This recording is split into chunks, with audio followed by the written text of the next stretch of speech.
esta ocasión nos vamos a ir a México, al Océano Pacífico, hasta el norte, a una isla llamada Isla de Guadalupe.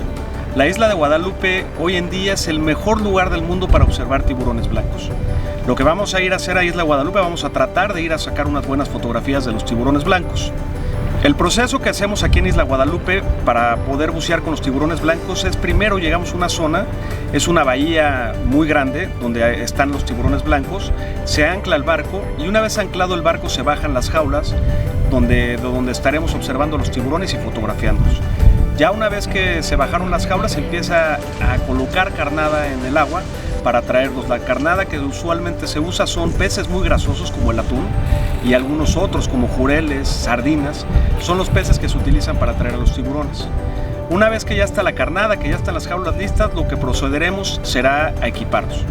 A diferencia del buceo normal, aquí no usamos tanque ni aletas, porque como entramos a la jaula, no se puede utilizar las aletas en la jaula y las jaulas tienen unas mangueras llamadas jucas que son de las que respiramos.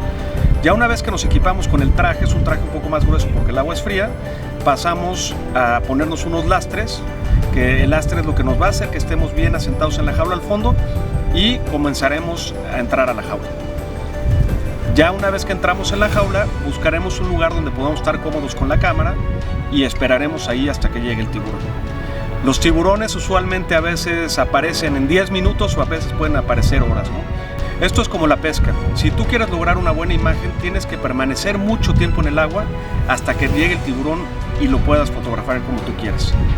A veces tenemos la oportunidad de fotografiar 1, 2 o a veces hasta 7 tiburones. El tiburón blanco pues es uno de los eslabones en la cadena alimenticia de los océanos y es espectacular poder fotografiarlos.